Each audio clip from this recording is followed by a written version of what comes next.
Allah Subhanahu wa Ta'ala itu merencanakan kehidupan kita, teman-teman.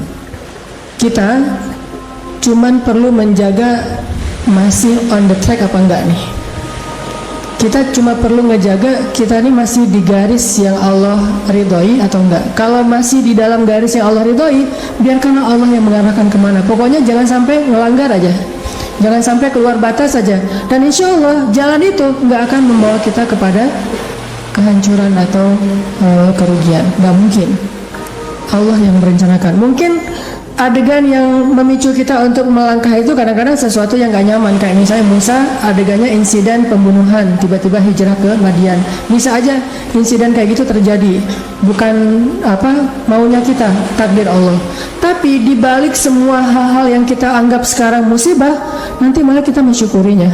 Sekarang kita menganggapnya musibah, someday kita akan menganggapnya sebagai nikmat, rahmah. Kita aja yang belum mengerti.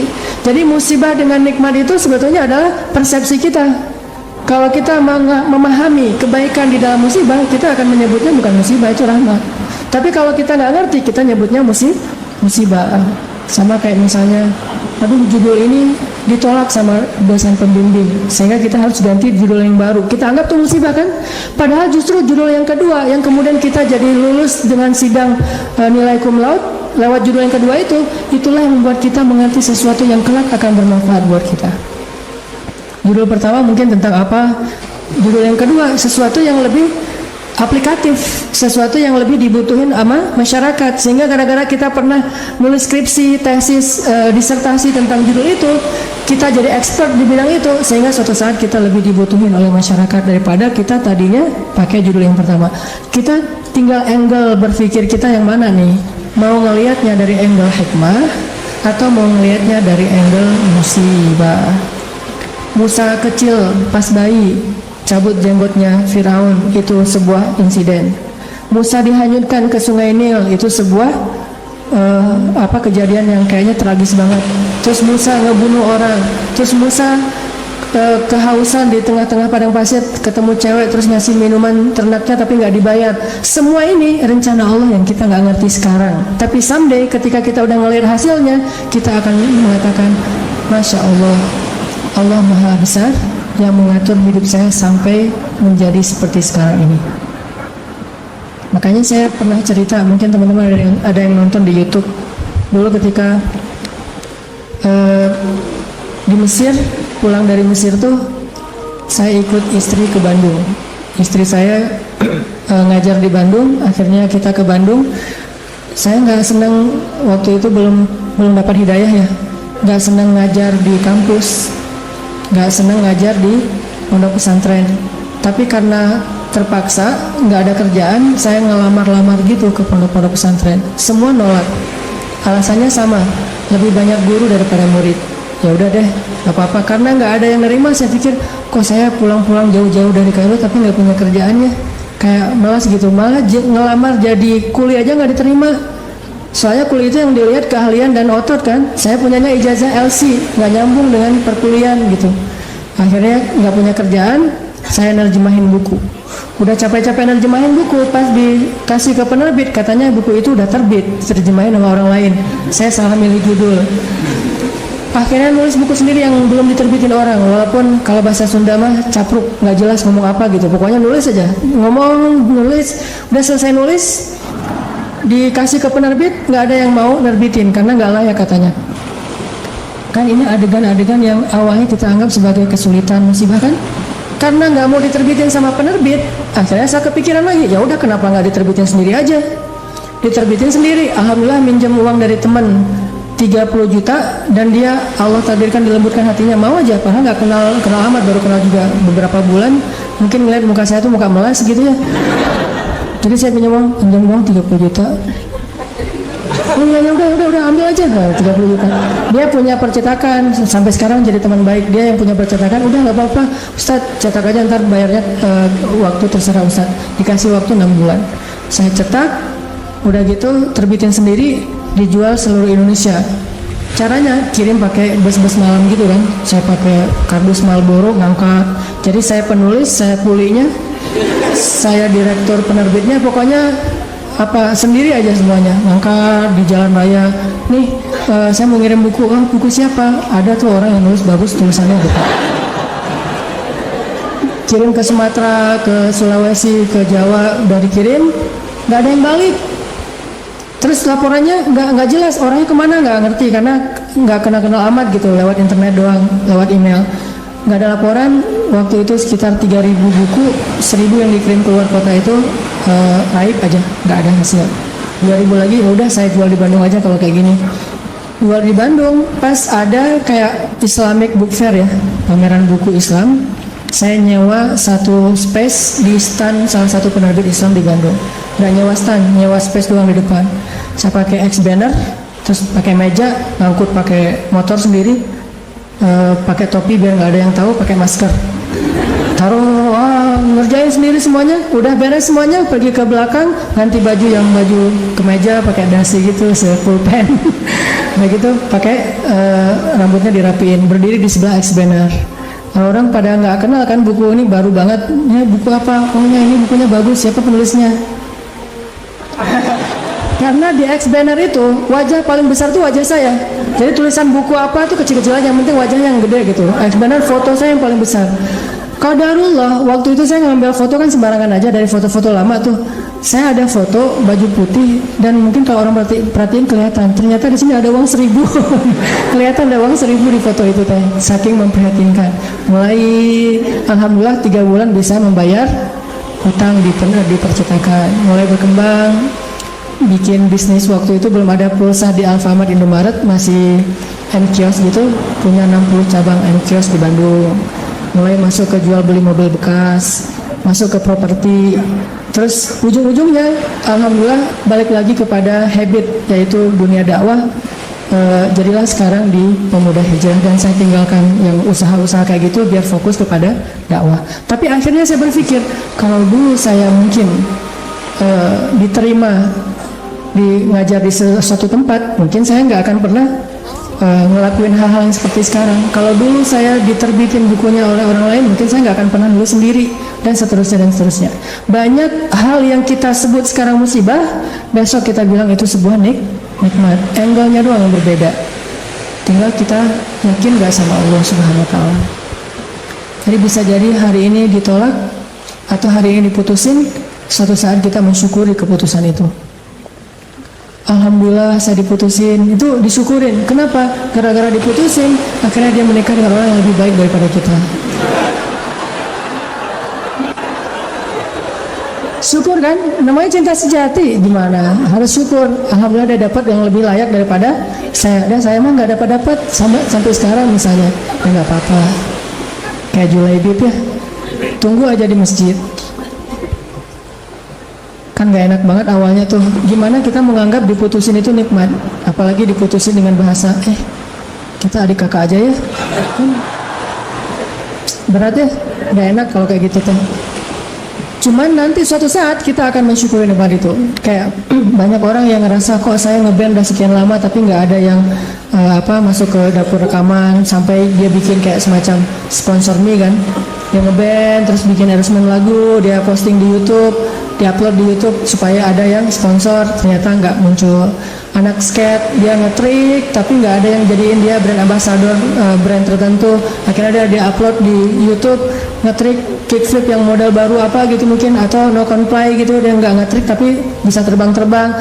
Berharap ada yang sponsor, ternyata belum.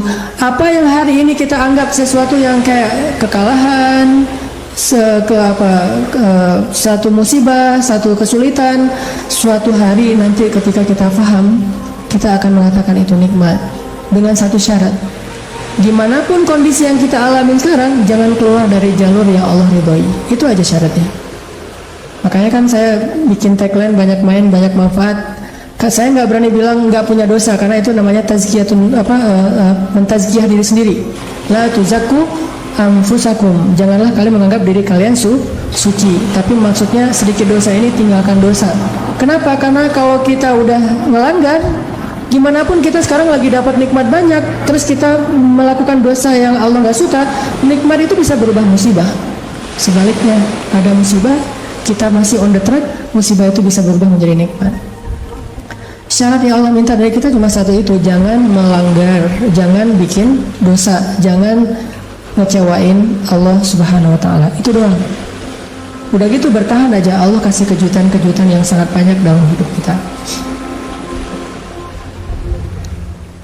Saya punya teman orang Padang, dia ikut tes akademi kepolisian. Dari sekian banyak yang ikut tes, 50 orang yang keterima, dia salah satunya.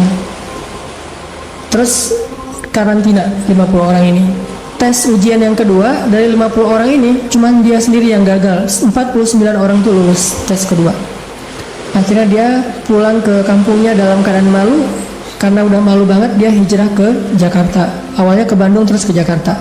Di Jakarta, alhamdulillah setelah sekitar 8 tahun, dia bisa survive, bahkan sukses. Sekarang dia punya beberapa outlet di Tanah Abang, punya pabrik di Bogor, dan punya omset sebulan itu nggak kurang dari 1 M. Dengan keuntungan kurang lebih 40%, jadi 400 juta lah profit bersihnya sebulan. Kalau lagi lebaran atau Ramadan, itu bisa 3 kali lipat. Nah, pas sudah sukses, dia haji. Ternyata di kampung itu, dialah orang pertama yang haji di kampung dia tuh. Dan di kampung itu dikenal dia sebagai anak yang paling nakal, yang kayaknya nggak ada harapan jadi orang baik. Ternyata yang pertama haji. Udah gitu dia pulang, sesekali dia pernah pulang, ketemu sama temennya yang 49 orang itu, salah satunya udah jadi salah satu pejabat di kepolisian. Dia ngobrol-ngobrol, ditanya, mana yang 48 lagi? Dia bilang, kamu nggak tahu kabar mereka? Kabar apa? Tahun 2004 mereka ditugaskan di Brimob Aceh, di Banda Aceh. Asrama Brimob Banda Aceh itu dekat dengan laut. Terjadi musibah tsunami, satu asrama Brimob itu habis semua dan 48 mereka itu meninggal dalam musibah tsunami. Baru dia sadar, Masya Allah, Allah punya rencana. Semuanya di dalam aturan Allah Subhanahu wa taala. Sehingga dia akhirnya mensyukuri kegagalan dia dulu di tes kepolisian. Walaupun yang lulus juga baik, yang gagal juga baik. Jadi ini bukan soal buruknya, tapi soal antara satu kebaikan dengan kebaikan yang lain. Yang lulus baik, yang ternyata nggak lulus juga, Allah simpan kebaikan dengan cara yang lain. Bahkan mungkin bagi dia sekarang, kalau disuruh pilih, dia lebih milih nggak lulus. Kalau dia sekarang udah paham, dulu dia memilih lulus, dia stres, dia kayak putus asa gitu pas ketahuan cuma dia sendiri yang nggak lulus. Tapi setelah dia paham maksud Allah, pasti kalau sekarang disuruh pilih, mending dulu kamu lulus apa enggak deh, mending kayak gini aja, pasti kayak gitu. Jadi kita butuh waktu untuk mengerti teman-teman tentang maunya Allah itu apa. Sama kayak sekarang, kita butuh waktu untuk mengerti kenapa di usia segini masih sendiri. Butuh waktu untuk mengerti. Mungkin Allah emang lagi mempersiapkan calon imam kita yang ideal banget. Nah, untuk mendapatkan seseorang yang ideal itu kan butuh waktu.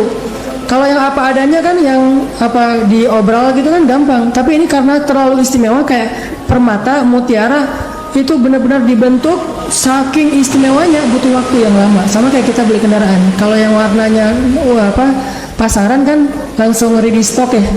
Tapi kalau yang warnanya paling unik sendiri kan inden kan. Sampai mau beli satu kendaraan aja indennya bisa 2 bulan. Kenapa? Warna ini jarang Pak, istimewa, sehingga harus inden. Kalau yang ready stock banyak tuh warna standar aja. Begitu juga dengan jodoh. Ada jodoh ready stock, ada jodoh inden. Nah, yang inden ini biasanya istimewa. Itu salah satu hikmahnya. Siapa tahu emang dia inden karena lagi mengkhatamkan Al-Quran. Dia berazam, ya Allah, saya nggak pengen nikah dulu sebelum khatam juz 30. Nggak harus 30 juz kan? Sebelum khatam juz 30. Berapa lama? 15 tahun. Nah, mungkin dia pengen hafal juz 30 juz, mungkin dia pengen hafal 100 hadis, mungkin dia pengen mapan dulu supaya bisa benar-benar membahagiakan dan menafkahi keluarga besar, bukan cuma istrinya tapi juga mertua dan segala macam. Kita memang akan dikasih oleh Allah pasangan yang istimewa, makanya inden, sehingga kita bersabar. Mudah-mudahan ada kebaikan. La'allahu khair wa ma indallahi khair. Mudah-mudahan di sini ada kebaikan, apa yang di sisi Allah lebih baik. Terus berhusnuzon. Ketemu ternyata emang benar, wajar kalau kita inden, istimewa banget, akhlaknya itu luar biasa. Itu yang dialami oleh Khadijah. Nikah, nikah lagi, meninggal lagi suaminya. Kenapa meninggal? Karena Allah lagi mempersiapkan seseorang yang mungkin pas suaminya meninggal, Nabi Muhammad masih kecil.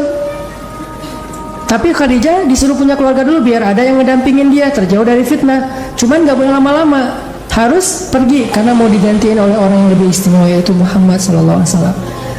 Mungkin bagi Khadijah ketika suami pertamanya meninggal itu musibah, nikah lagi. Suami kedua meninggal, lebih musibah lagi.